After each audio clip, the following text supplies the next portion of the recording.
안녕하세요. 주식인사이드의 김보라입니다. 주식인사이드는 매일 오전 10시에 시장 상황 체크하면서 주목해야 할 테마와 종목, 이슈 등 시청자 여러분들께서 궁금해하실 부분들에 대해서 폭넓게 전해드리는 방송입니다. 오늘 이 자리 함께해 주실 김상현 전문가님 인사드릴게요. 어서 오세요. 안녕하세요. 김상현입니다. 네, 안녕하세요. 시장이 기대온 금리 인하 가능성을 일축한 연준의 태도에 실망 매물이 쏟아지면서 뉴욕 증시 3대 지수 모두 하락 마감했습니다. 우리 시장 오전장 흐름은 어떤지 바로 살펴볼까요? 네, 일단 FOMC가 처음에는 이제 나왔다가 그 중간에 네. 이제 파월이 이제 좀 말을 좀 바꾸면서 좀 미국 시장도 유동을 좀 쳤는데요. 네. 일단 우리 시장 아침에 좀 좋아요. 나쁘지 않고요. 코스피는 0.2% 정도 올라주고 있고, 그다음에 코스닥은 0.7% 정도 오르고 있고, 그다음에 환율까지 이제 5% 그러니까 5원 정도 떨어지면서 괜찮은 흐름 보여주고 있고, 지금 지수 차트 상황만 보시더라도 지켜줄 자리 다 지켜주고, 저번에 말씀드렸던 그 중단 부분 잘 지켜주고 있기 때문에 우리나라 시장에서는 큰 이상 없고, 또 지금 많이 올라오고 있는 종목들은 딱히 특징이 있다기보다는 대부분의 종목들이 많이 이렇게 움직이는데, 그나마 좀 뽑으라 그러면은 그 5G 관련 종목들 이번에 기지국 세웠다는 것 때문에 좀 올라오는 거 말고는 특별한 특징은 없는 것 같습니다. 네, 그렇군요. 우리 시장 현재 상승세로 출발하고 있는 모습입니다. 오전장 시황 이렇게 점검해봤고요. 목요일 김상현의 마켓 인사이드, 오늘도 미국 시장 이야기로 출발해볼까요? 네, 일단 항상 보여드리는 것부터 보여드리고 시작하겠습니다. 네. 일단 PKW랑 이제 HYG로 시작을 할 텐데요. PKW 그 전에 미증시 아까 말씀드린 것처럼 3대 주식 모두 하락했고, 네. PKW 역시 올라가진 못하고 살짝 음봉만 보여줬고요. 일단 자사주 외 ETF 자체가 계속 이어지려 그러면은 기업들의 실적들이 받쳐줘야 되고, 향후에 금리가 올라가지 않을 것 같을 때, 그리고 이자 부담이 되지 않을 때 좀 활발하게 일어나죠. 그러니까 네. 어제 FOMC 내용도 금리를 올릴 것 같지는 않으니까 뭐 급하게 떨어지거나 그런 건 없었고요. 특징은 지금 HYG에서 좀 나옵니다. 그러니까 정크본드 ETF에서 좀 나오는데, 그 FKW랑 PKW랑 좀 다르게 좀 많이 좀 하락을 했어요, 어제. 이 종목은, 그러니까 이 ETF는 금리가 좀 내려갈 것 같을 때 좀 인기가 있는 종목인데, 어제 금리를 좀 내리지 않을 거다라는 발언까지 해주면서 좀 이 종목이 약세였어요. 그러니까 이게 높은 수익률을 좀 가져다주는 정크본드니까 안전자산에 대한 선호가 조금 위축됐을 때 올라올 수 있거든요. 그러니까 시장의 기대감을 조금 빗나갔던 부분들이 이렇게 좀 반영이 됐던 것 같고요. 네. 그 다음에 이제 미국의 이제 10년물 채권 보시면은 지금 보이실지 모르겠지만 하단에 좀 긴 꼬리가 있어요, 마지막에.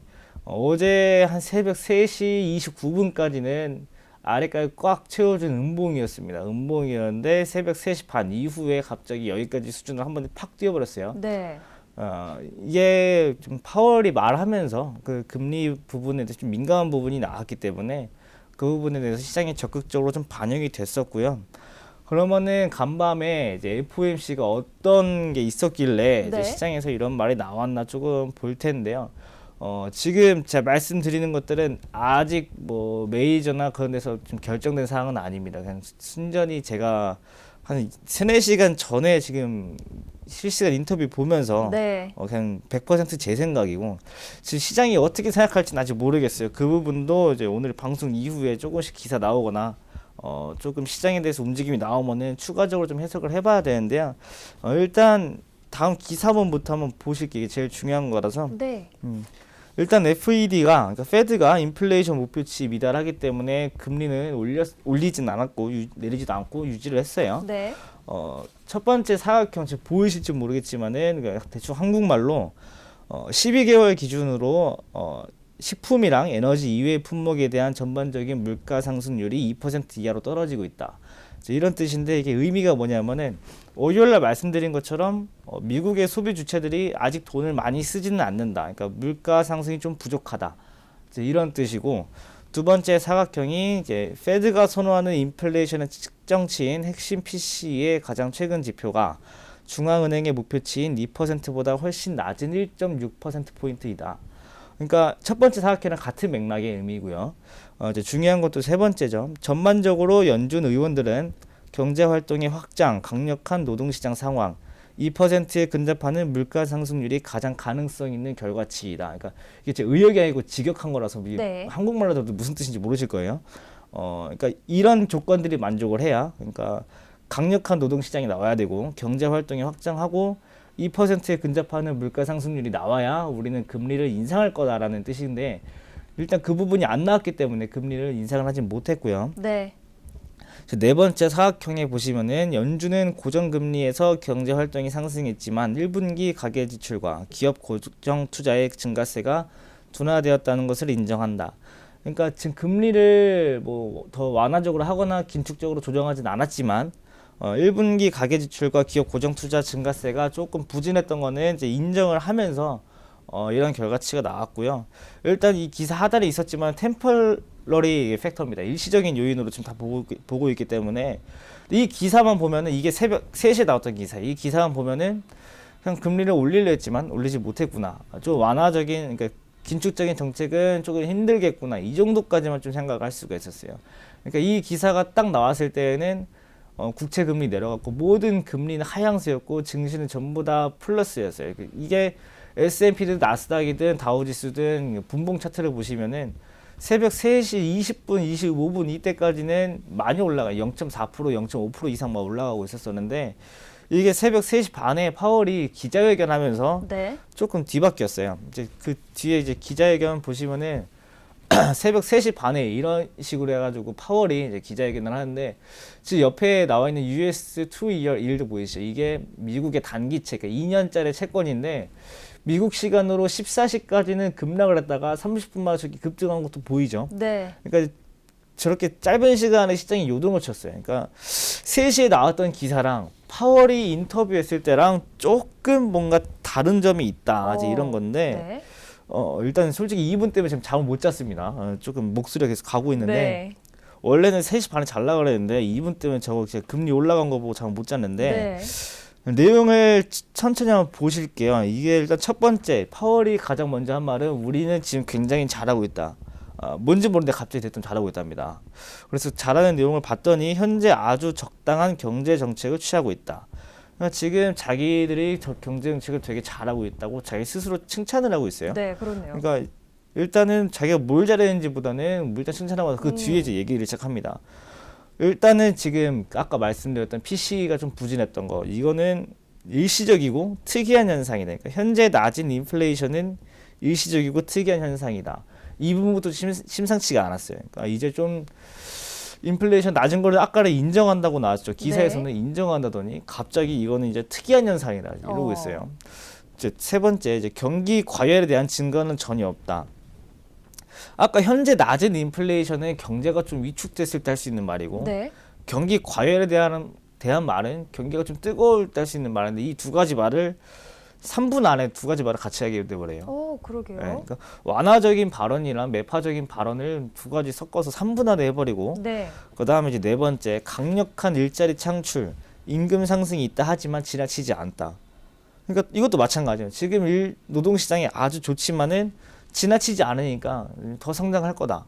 지금 말의 줏대가 좀 없어요. 네. 그다음에 이번에 부진했던 기업 투자, 소비 지출이 남은 올해의 경제 성장을 도울 것이다. 이것도 아까 이제 두 번째, 그 인플레이션이 특이한 현상이다라고 거랑 같은 맥락인데, 아까 기사에서, 그러니까 FOMC의 정식 그 보고서에서는 그 부분을 인정한다고 하면서 갑자기 파월은 이것들이 남은 올해의 경제 성장을 도와줄 것이다. 그러니까 얘네들이 곧 올라올 거란 뜻이죠. 올라올 거란 뜻이고, 그다음에 무역 불확실성을 해결하면은 기업들에게 도움이 될 것이다. 네, 도움이 되겠죠. 근데 무역 불확실성을 좀 해소를 하고 나서 이제 해야 되는데, 그러니까 이런 파월이 이런 말들을 하고 나서 그 10년째 금리가 이제 2.502 수익률 퍼센트까지 올라갔다가 이게 네. 그러니까 2.459에서 2.502까지, 그러니까 40베이시스 포인트 이상 급반등을 했거든요. 이게 시장에서는 파월의 기자회견이 좀 매파하지도 않고 비둘기적이지도 않고 조금 중립적으로 지금 시장 상황에 대해서 자기 생각을 딱딱 얘기만 했어요. 그러니까 네. 나쁘진 않아요. 그러니까 원래 연준 의장은 이렇게 말을 해야 됩니다. 근데 제가 저번 주인가 저저번 주에 말씀드렸죠. 파월이 3월 달에 실수를 했다. 그러니까 그때 3월 달에 차라리 이렇게 말을 하고 저번에 말한 것을 말을 했어야 시장이 조금 확신을 서면서 갔었을 건데 3월 달에는 애매하게 해놓고 그러니까 3월 달에는 이상하게 한쪽으로 치우쳐 놓고 네. 4월 달에 경제 상황이 실제적으로 애매하게 나오니까 그러니까 확실하게 부진하게 나오니까 말을 애매하게 해버려요. 그러니까 3월과 4월에 말을 바꿔야 되지, 그러니까 5월 1일 날 말을 바꿔야 되지 않았을까 싶어요. 네. 그러니까 FOMC가 3시에 나왔던 정식 보고서, 이게 FOMC가 이렇게 금리를 뭐 유지한다 이렇게 딱 발표를 해버리는 게 아니고 유지를 하면서 거기에 대한 근거랑 이제 그런 것들을 쭉 해가지고 레포트 형식으로 나오는데요. 네. 이 레포트에 있던 게 아까 보여드렸던 신문 기사 그 내용이었고, 그 다음에 발표를 하고 나서 왜 이런 결정을 하게 되는지 이제 정식 인터뷰는 아니고 기자회견처럼 좀 질문을 들어온 대로 쳐다보니까 발언이 좀 이렇게 나왔던 부분이 있었겠지만은 조금은 불균형이 있지 않았나 싶습니다. 네, 그렇군요. 연준의 예상보다 덜 비둘기파적이었던 발언에 시장의 반응은 좋지 않았는데요. 이런 연준의 태도에 실망 매물이 쏟아지면서 미국 증시가 하락 마감을 한 상황입니다. 자, 앞으로 시장은 이에 어떻게 반응을 할지 앞으로의 상황 지켜볼 필요가 있겠고요. 이어서 중국 시장도 한번 살펴볼까요? 네, 일단 지금 중국은 아직 뭐 특별한 상황은 없고요. 네. 뭐 특별한 상황이 있다는 거는 지금 미국의 스티븐 무누신 재무장관이랑 같이 무역 협상에 대한 것들을 하고 있는데 아직까지 뭐 나온 것들은 없어요. 그래서 지금 시장도 저번에 제가 이제 중국 증시를 조금 사도 되는 타이밍이다. 네. 이렇게 말씀드리고 나서 이렇게 1% 정도 빠진 상태로 좀 가만히 있거든요. 그러니까 제가 봤을 때는 아직까지는 좀 매수를 담아도 되는 기회라고 봐도 될 것 같고요. 네. 지금 위안 달러 환율도 이렇게 개인 투자자가 좋아하는 그림이죠. 이렇게 원형 바닥을 그려주면서 좀 올라와 주는 그림인데 위안 달러 그래프가 올라가야 무역 분쟁이 잘 해결되고 있다는 뜻이라는 것도 제가 설명드린 적이 있으니까 다시 한번 생각해 보시고 상해 종합 지수는 그래서 올라올 수 있지 않을까. 네. 지금 상황에서는 뭐 딱히 이슈라는 건 없고요. 기술적으로는 충분히 지금 반등이 가능한 상황이니 비중을 조금 확대해도 괜찮은 상황이다라고 정리해드리겠습니다. 네. 그렇습니다. 지난주부터 말씀을 해주셨다시피 중국 시장에 대해서는 긍정적으로 볼 수 있겠다 그렇게 말씀을 해주셨습니다. 자, 국내 시황도 한번 살펴봐야 될 텐데요. 아무래도 요즘에 가장 중요하게 볼 게 환율의 움직임일 것 같아요. 네, 네. 지금 환율이 지금 제일 중요한데요. 네. 일단 어제가 제일 중요했습니다. 또 FOMC 얘기인데 FOMC의 또 향망에 따라서 환율이 좀 많이 결정될 수 있었었는데 솔직히 어제 조금 걱정을 했습니다. 그러니까 달러 시장에서 조금 금리 인하 발언이 나왔어야지 조금 더 다이나믹하게 환율이 좀 떨어지지 않았을까 싶은데 실질적으로 3시 29분까지는 역의 환율이 다이나믹하게 떨어졌었어요. 네. 근데 이제 3시 30분과 동시에 다이나믹하게 올랐습니다. 그렇죠. 그러니까 아주 그러니까 우리나라 환율도 난리를 쳤었는데 네.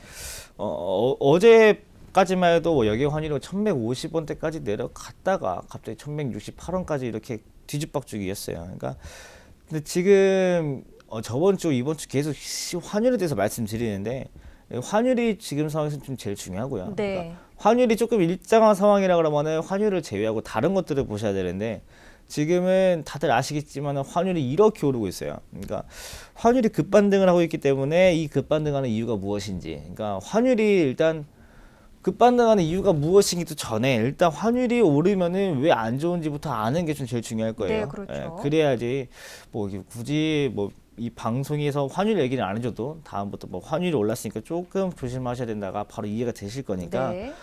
일단 좀 환율에 대해서 좀 설명을 먼저 드리고 좀 넘어갈게요. 참 환율에 대해 좀 보여드리고 자료 한번 좀 켜주세요. 네. 환율이 일단 좀 간편하게 보시면은 복잡하게 뭐 이론적인 것들은 다 빼버리고요. 우리나라 원화가 기축통화 대비 어느 정도의 크레딧을 가지고 있는지를 의미한다. 그러니까 첫 번째 줄에 있는 것처럼 환율은 기축통화 대비, 기축통화라는 것들은 달러입니다. 그러니까 세계의 기본이 되는 통화를 기축통화라고 하고요. 달러 대비해서 국가 화폐, 그러니까 우리나라로 따지면 원화가 어느 정도의 크레딧을 가지고 있냐, 신용도를 가지고 있냐인데 일단 이 신용도를 평가하는 기준도 중요하고요. 개인의 신용도는 이렇게 다들 은행 신용도라는 것들은 가장 좀 주로 접하는 게 카드 아니 신용카드나 대출할 때 좀 많이 쓰시죠. 네. 신용카드의 한도라는 거랑 그다음에 은행 가서 대출 받을 때 대출 한도라는 것들도 본인의 이제 신용도에 따라서 나오게 되는데 이제 개인의 신용도는 이제 내가 1년에 얼마를 버든지 뭐 1,000만 원을 버든지 2,000만 원을 버든지 뭐 그런 거에 따라서 그 다음에 내가 지금 쌓아둔 돈이 얼마가 있는지 그러니까 자산을 가지고 이제 평가를 하게 되잖아요. 네. 이 뭐 부수적인 걸로 내가 여태까지 뭐 돈을 잘 갚았었는지 이런 것들도 있지만 가장 중요한 것들만 좀 찍겠습니다.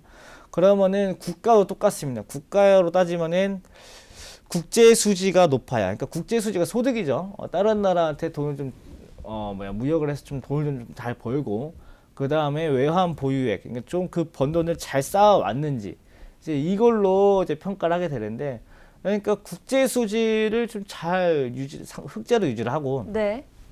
외환 보유액도 좀 잘 쌓아두면은 국가의 신용도는 사실상 별로 문제가 없다. 이제 이런 뜻인데, 그러니까 좀 정리해서 일반적으로 환율이 상승한다는 거는 우리나라 화폐의 신용도가 하락한다라는 뜻이고, 네. 환율이 하락한다는 것들은 우리나라 화폐의 신용도가 상승한다. 이론적인 것만 봐도 환율이 상승한 것 자체가 우리나라 증시에 별로 좋지가 않습니다. 그렇죠. 우리나라 신용도가 떨어지는 거니까. 네. 부가적으로 환율이 오르게 되면은 외국인들은 이거를 환전할 때 불이익이 오기 때문에 이 부분에 대해서는 조금 증시 상황이 안 좋다. 이제 이렇게 보시면 될 것 같고요. 네. 일단은 환율이 오르는 이유, 이것도 좀 보셔야 되는데 환율이 오르는 첫 번째 이유는 일단 달러 인덱스가 2년 내 최고치입니다. 그러니까 달러 인덱스, 그러니까 오늘 좀 어려운 말이 좀 많이 나오죠. 네, 그렇네요. 그러니까 이게 하나 좀 다 설명을 드려야 되는데 네. 일단 달러 인덱스가 뭐냐면은 달러에 지금 평가를 하는 거예요. 달러가 지금 얼마인지 평가하려면은 그냥 지금 딱 달러 줬을 때 이거 얼마의 가치가 있어라면 굉장히 어렵죠. 굉장히 네. 모호하고 그래서 조금 기준을 정해둔 게 다른 선진국들에 비해서 뭐 어느 정도의 가치가 있는지 이제 이런 것들을 이렇게 기준을 마련한 걸 달러 인덱스라고 하는데 여기에 네. 기준이 되는 것이 뭐 유로화, 그다음에 엔화, 그다음에 파운드와 그다음에 좀 듣도 보도 못한 뭐 노르웨이 또 화도 들어가 있고요. 스위스 프랑도 들어가 있어요. 한 6개에서 제가 알기 6개 정도 통화가 비교가 되는데 그러니까 지금 달러 인덱스 차트를 보셔도 2017년에 비해 2017년 수준까지 그러니까 딱 2년 수준이거든요. 2년 내 최고치 수준에 왔고 사실상 고점은 찍고 조금 내려온 중이지만 다시 올라갔지 안 내려갔지 이 부분을 보셔야 되는데 일단 달러 인덱스가 오르는 원인이 미국이 일단 높은 경제 성장률을 보여주고 있고요. 네. 그다음에 이제 재차 이제 FOMC가 긴축 정책으로 돌아갈 수 있지 않을까 하는 시장의 기대감도 있는데 일단 FOMC 아까 공식 보고서 제가 보여드렸던 것처럼 긴축 정책으로 돌아갈 것 같지는 않아요. 네. 근데 뭐 내릴 것 같지도 않기 때문에 지금 상황을 봤을 때 내릴 것 같지도 않기 때문에 달러 인덱스는 조금 이런 상황을 대비해서 올라왔지만은 실질적으로 금리 인상에 대한 가능성은 없기 때문에 네. 달러 인덱스의 추가 상승은 조금 힘들 것이다라고 보는 거고요. 네. 일단 인플레이션 자체가 지금 돌아갈 만한 상황이 아니잖아요. 이제 월요일날 말씀드렸던 것처럼. 그리고 이제 파월이 미국의 통화 정책은 현재 아주 훌륭하고 뭐 적당한 조치를 취하고 있고 이번에 부진했던 것들이 올해 경제 성장률에 도움을 줄 것이다. 그러니까 무역 불확실성을 해결하면 기업들에게 도움을 줄 것이다. 이런 말들을 하면서 달러 인덱스도 크게 바뀌었었는데 이거 제가 어제 좀 다이나믹하다는 걸 어떤 걸 다이나믹하다고 하는 건지 보여드리려고 차트를 좀 가져왔습니다. 네네. 여기 새벽 3시 이렇게 있죠. 이때까지는 줄줄이 하락을 했었는데 새벽 이게 15분 봉이니까 3시 15분, 3시 30분 예, 이때 갑자기 급등을 해버렸어요. 여기 위에 동그랗게 E라고 떠 있죠. 이게 그 investing.com 차트에서 제공하는 건데 무슨 이벤트나 뉴스 같은 게 나오면 이게 하늘 색깔로 N, 그다음에 노란 색깔로 E가 나오는데 이벤트로 파월 뭐 이제 프레스라고 해서 기자회견이라고 이제 뜨면서 이렇게 냈었어요. 제가 이제 어제 이걸 보고선 잠을 못 잔 건데, 그러니까 이 부분이 조금 그러니까 정말 다이나믹하게 움직였죠. 네. 저렇게 FOMC가 오히려 나오고 나서 좀 잘 안 보이시겠지만은 이것도 사실 많이 하락한 거거든요. 그렇죠. 많이 하락했었는데 이렇게 너무 많이 오른 차트가 있다 보니까 하락한 게 좀 별로 안 떨어진 것처럼 보이는데 일단은 FOMC 공식 보고서랑 파월의 인터뷰가 이렇게 달러 인덱스에 미친 영향이 컸다. 이렇게만 좀 보시면 될 것 같고요. 네. 그 다음에 이제 환율이 오르는 첫 번째 이유는 달러 인덱스라고 했고, 두 번째 이유는 이제 한국이랑 미국이랑 경제 성장률 차이인데요. 네.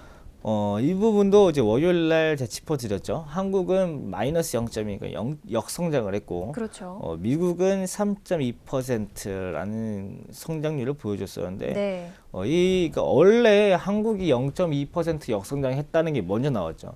이 이후에 이제 조금 환율이 오르기 시작했다가 이제 미국이 3.2%까지 뛰었다고 하니까 환율이 이제 이렇게 올라가던 게 좀 급상승으로 올라갔거든요. 그러니까 제일 지금 우리나라 환율에 반영된 거는 미국이랑 한국이랑 경제 차이. 그러니까 아까 제가 환율은 기축통화 대비 우리나라 원화의 신용도라고 그랬죠. 우리나라에 비하면은 미국은 훨씬 안전한 나라지 않습니까? 네. 근데 더 안전한 나라가 더 빨리 성장을 한대요. 그러면은 우리나라는 신용도가 떨어질 수밖에 없죠. 그렇죠. 이런 부분이 좀 환율에 안 좋은 영향을 줬었는데요. 근데 일단은 지금까지 올라온 것들은 안 좋았으니까 올라온 거고, 이제 안 좋은 것들은 어느 정도 반영이 됐기 때문에 추가적으로 뭐 안 좋은 징후라든지 안 좋은 뉴스 이제 이런 것들만 안 나오면 이제 괜찮거든요. 그러면은 이런 것들이 아까 제가 오른 이유가 두 가지. 하나는 달러 인덱스랑 그다음에 미국이랑 한국이랑 경제 성장률 차이인데, 네. 이 부분이 해결이 되면은 환율이 안 오를 것이고, 이 부분이 더 악화가 되면 환율이 오를 거죠. 그러면은 이거를 또 하나하나씩 좀 봐드릴 건데, 네. 일단 결론적으로 제 생각을 먼저 말씀드리면은 환율은 오르지 않을 것이다. 그러니까 지금이 고점은 아니겠죠. 네. 고점은 아니겠지만은 지금 1165원, 63원 이런데 뭐 1190원 넘어 1200원까지 뭐 그런 고점을 뚫어버리거나 그런 경우는 오지 않을 거고, 지금 수준에서 조금 머물러 있다가 내려오지 않을까라는 게 이제 제 생각인데, 일단은 달러 인덱스가 상승할 건지 이제 이 부분에 대해서 생각을 해보면요. 네. 달러 인덱스가 상승한다. 그러니까 달러 자체가 강세가 되는 부분도 있지만은, 아까 달러 인덱스는 뭐 유로와 파운드와 엔화 이제 이런 거에 대비해서 달러가 어느 정도의 가치를 보여주는 건지 이런 거라고 했으니까, 유로화나 그다음에 파운드화나 엔화 이런 것들이 오르게 되면은 상대적으로 달러 인덱스는 좀 떨어지게 되어 있어요. 그러니까 이제 달러 이외에 이제 유럽 경기는 한 번도 봐드린 적이 없을 거예요, 여기서. 네. 근데 지금 유럽 경기가 어떠냐면, 지금 나오는 기사상으로는 뭐 유럽 경기 침체다, 뭐 이탈리아발 경기 침체다. 이제 이탈리아도 지금 재정 상황이 너무 좋지가 않죠. 적자가 좀 심한 나라이긴 한데, 그러니까 지금 시장의 예상치는 지금 유럽은 굉장히 힘들다, 이런 상황이에요. 근데 미국이랑 중국도 미국 경제 GDP 발표 전까지만 해도 미국이랑 중국 둘 다 힘들다, 네. 이런 말이 많았었기 그랬죠. 때문에 이 기사만 딱히 지금 믿긴 힘들어요. 그러니까 이 기사들이 언제부턴가 좀 이상한 게, 2016년 6월이죠. 그 브렉시트 때부터 브렉시트 안 될 거다라고 하면서 막상 투표가 나오니 브렉시트가 되는 쪽이고, 트럼프가 이제 뭐 당선이 안 되고 힐러리가 될 것이다라고 했는데 갑자기 또 트럼프가 돼버리죠. 그러니까 요즘 그때부터인가 해가지고 기사가 조금 빗나가는 경우들이 많아졌는데, 네. 이 부분은 그러니까 기사들이 많이 빗나가기, 여태까지 많이 빗나갔기 때문에 다음에도 빗나갈 것이다, 이제 이런 것보다는 이런 네. 뜻은 아니고요. 최근에 뭐 전반적으로 전 세계가 예상치보다는 경제가 좋았기 때문에, 나쁘지 않았기 때문에 유럽 경기도 좀 생각보다 나쁘지 않을까. 그러니까 아시아도 그렇고 아메리카 대륙도 그런데, 네. 유독 유럽만 나빴을 리는 거의 없었을 거예요. 지금 무역은 서로 같이 하는 거기 때문에. 그래서 유럽 경기도 생각보다 괜찮게 되면은 유로화나 파운드화 이제 이런 것들이 좀 반등이 나올 수가 있거든요. 이런 것들이 반등이 나오면은 달러 인덱스는 조금 하락을 할 수가 있다. 그러니까 상승세를 좀 브레이크를 잡아줄 수가 있고요. 그 다음에 달러 자체의 이제 동향인데, 네. 미국의 금리가 이제 달러 자체의 강세 약세를 좀 보여주는데, 장기채가 이제 최근에 좀 많이 내려오죠. 네네. 이제 어제는 조금 안 내려오고 버틴 상황인데, 최근에 증시가 많이 올라감에도 불구하고 국채 금리, 그러니까 미국채 금리는 떨어졌었는데, 그러니까 이 부분이 달러가 앞으로 약세가 될 것이다라는 것이 잠깐의 힌트가 될 수가 있어요. 그러니까 이게 FOMC 회의를, 그러니까 나온 것들을 보면은 금리 인상에 대한 신호는 끊었고, 금리 인하에 대해서는 열어뒀다가 파월이 이마저도 닫아버렸어요. 그러니까 네. 금리 인상도 인하도 아닌 지금 상황에서 현상 유지를 조금 더 하고 나서 추후에 나오는 것들 보고 판단을 하겠다는 건데 네. 일단 이게 파월의 생각이 패드의 생각 전반적으로 반영을 하는 것인지는 아직은 알 수가 없어요. 그러니까 이것들은 그러니까 FOMC가 만약에 이번 주에 있었으면은 딱 정확하게 일주일 뒤에 이제 회의록이라고 해가지고 네. 이제 회의했던 내용들을 A4용지로 정리를 해서 발표를 하게 되거든요. 이제 그 내용을 보면은 이제 이 위원들, 그러니까 페드의 FOMC의 염준 의원들이 어떤 회의를 했었는지 누가 어떤 말을 했었는지 다 적혀 있거든요. 네. 그거를 봐야 이제 이게 파월의 생각인지 이게 페드 전체 생각인지 좀 볼 수가 있고요. 네, 그렇겠네요. 네. 그 다음에 두 번째인데 이제 한국 자체의 신용이 더 저하될 것인가. 그러니까 달러 대비해서 우리나라의 원화가 더 이제 신용도가 떨어질 것인가. 이것들을 보셔야 되는데 일단 우리나라가 지금 돈을 많이 가지고 있는지 그 다음에 한 국가에서 세계 경제가 신용평가를 받을 때 가장 중요한 자산은 외환 보유고라고 아까 말씀드렸죠. 네. 국가의 신용도는 무역 수지랑 외환 보유고로 결정이 된다. 그러면은 직접 한번 자료를 보면 되겠죠. 우리나라가 네. 지금 돈이 많은지 안 많은지. 우리나라 외환 보유액은 이제 한국은행 경제통계 시스템 이코스에서 가지고 왔는데 2014년부터 지금까지 분기별 외환 보유고 잔고입니다. 그러니까 튼실해요. 역대 우리나라가 세워진 이후로 외환 보유가 가장 지금 돈이 많은 상황이에요. 오.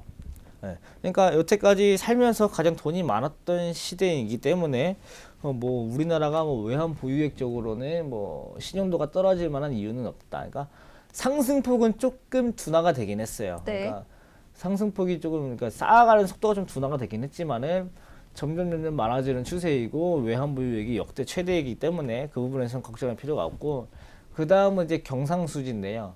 그러니까 무역수지죠. 무역수지도 어떤 거 보셔야 되냐면은 지금 모든 그래프가 0 위에 있다. 그러니까 적자가 난 적이 없습니다.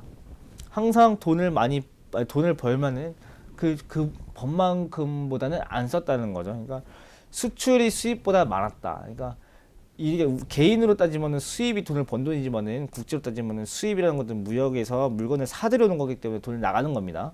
이 부분 좀 헷갈리시면 안 되시고 일단 무역 수지가 플러스이기 때문에 이 부분은 걱정 안 하시지 않으셔도 된다. 그리고 우리나라가 벌어오고 있는 금액 자체가 좀 많이 줄긴 했어요. 많이 줄긴 했는데 이번에 GDP가 역성장을 했죠. 역성장을 한 것 치고는 오히려 저번 기보다는 조금 경상수지가 늘었죠. 그러니까 네.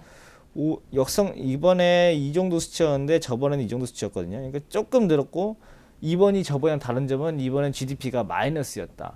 GDP가 이제 C 플러스 I 플러스 G 플러스 X 마이너스 M으로 해서 무역수지 X 마이너스 M이 무역수지를 뜻하는데 무역수지가 이렇게 그러니까 GDP 전체적으로 역성장인데 그나마 X 마이너스 M은 플러스였다. 그러니까 무역수지는 플러스였다는 것들이 긍정적이기 때문에 지금 우리나라는 내수적으로 문제가 있지 네. 외부적으로는 전혀 문제가 없다. 그러니까 신용도가 추가적으로 떨어질 만한 상황은 없고 그 다음에 이제 경상수지가 앞으로 개선이 될 것인지 이제 이것도 좀 굉장히 중요한 상황인데 일단 우리가 좀 가계부를 쓰면요 이렇게 수입 짝 쓰고 이제 지출 짝 쓰게 되는데 그렇죠.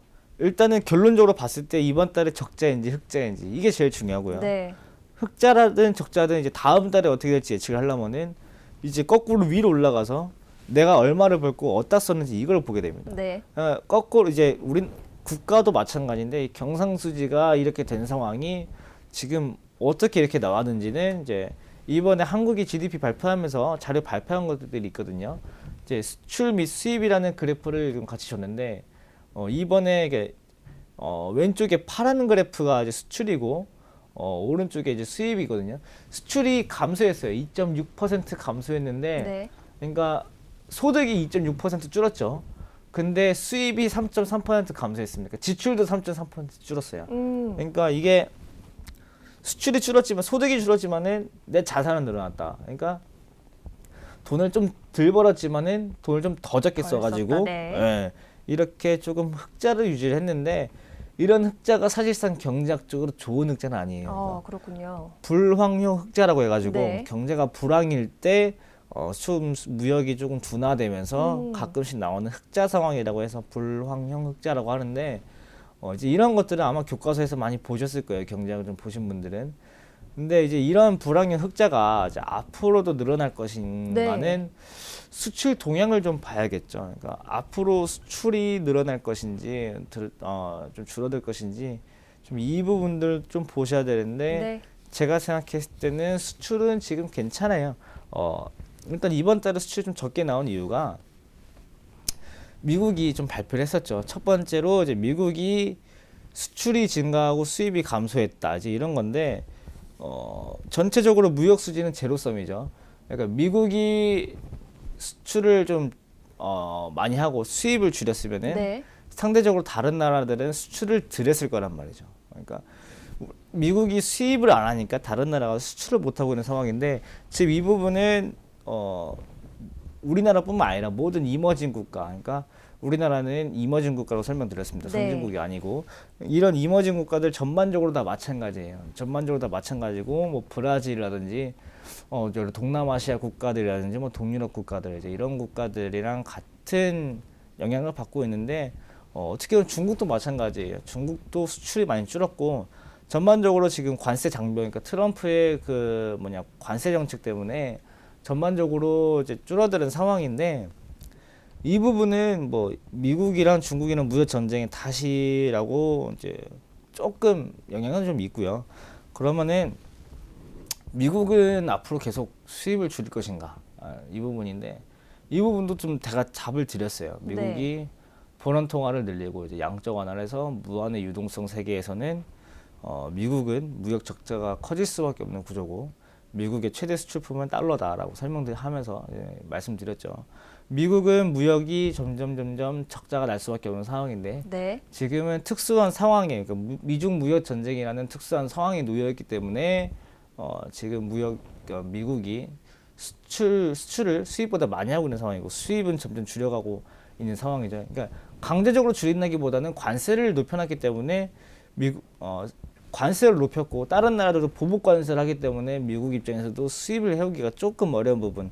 이 부분인데 일단 이 부분은 미국이랑 중국이 일단 무역 협상을 잘 마무리하게 되면은 마무리가 되겠죠. 점점 될 거고 미국도 이 상황을 길게 끌고 가기 힘들 거예요. 아까 말씀드렸죠. 무역 불확실성을 해소하게 된다면은 경제가 더 활성화가 될 것이고 기업들이 이익을 볼 것이다.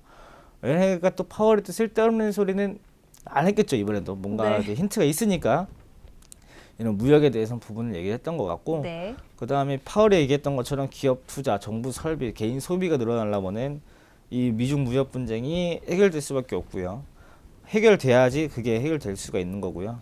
그 다음에 파월도 그렇고 트럼프도 그렇고 가장 중요하게 생각하는 게 미국 증시입니다. 주식시장이 올라야 자기들이 성공했다고 생각하는 사람들이기 때문에 네. 쉽사리 되진 않을 거고 그리고 지금 제 개인적인 견해지만은 트럼프가 미중 무역 협상을 좀 일부러 좀 끌고 있지 않나 생각이 드는 게 뭐냐면은 네.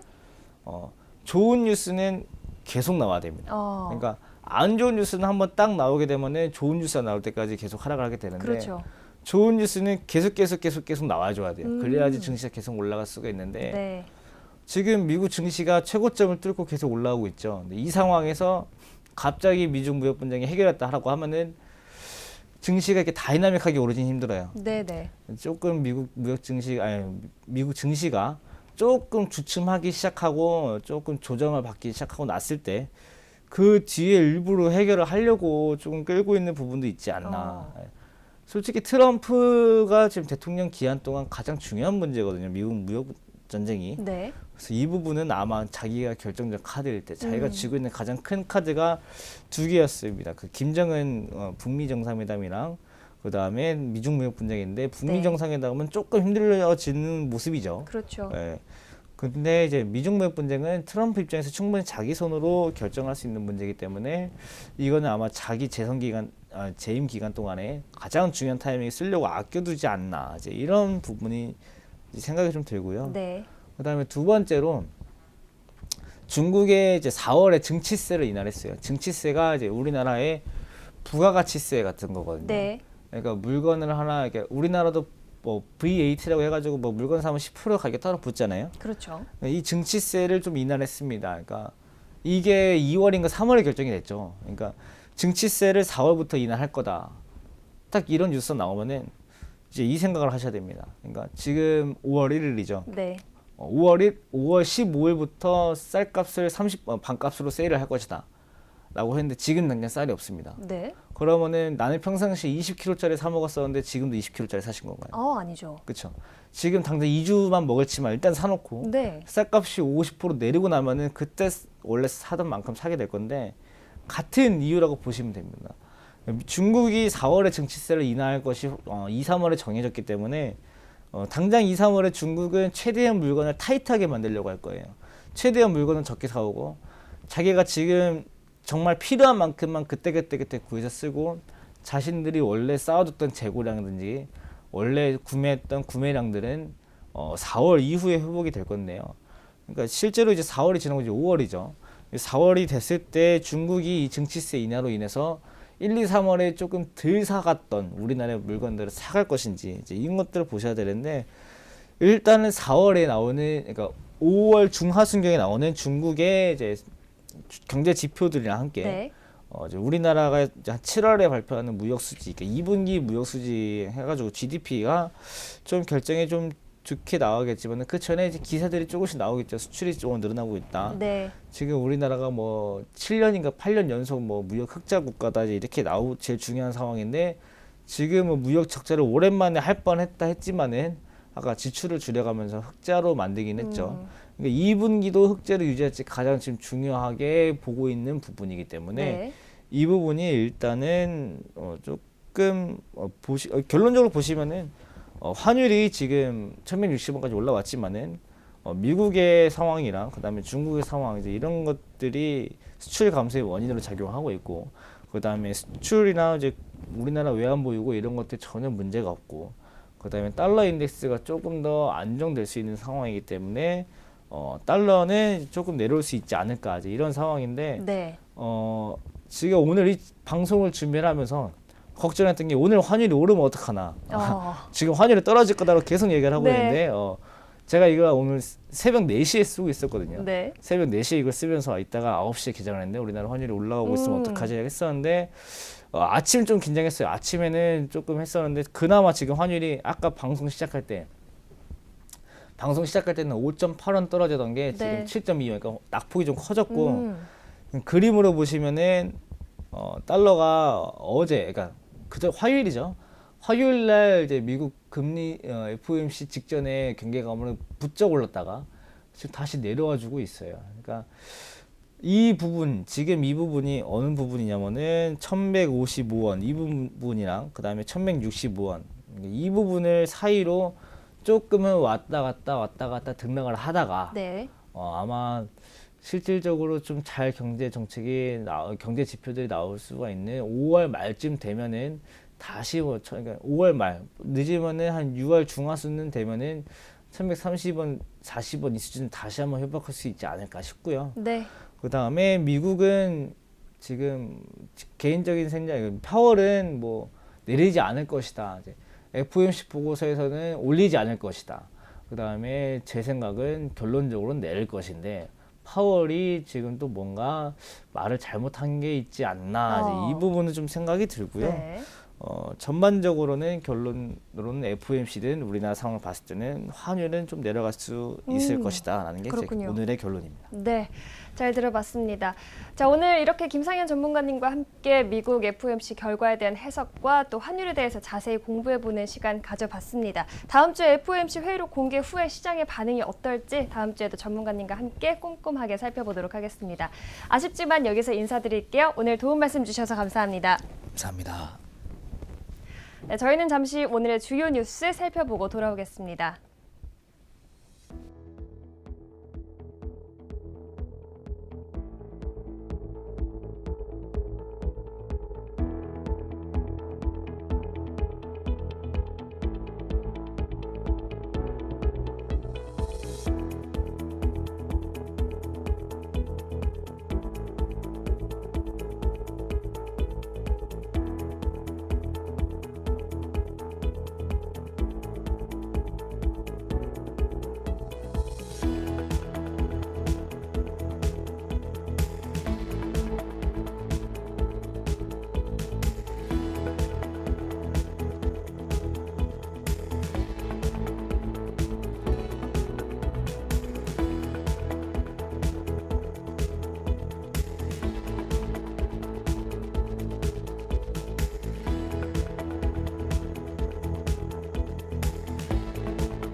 오늘의 주요 뉴스 살펴보고 왔습니다. 매주 화요일, 목요일은 장장희 수석연구원님과 함께 딥싱크를 통한 시장 이야기 나눠보는 시간이죠. 바로 인사드릴게요. 안녕하세요. 네, 안녕하세요.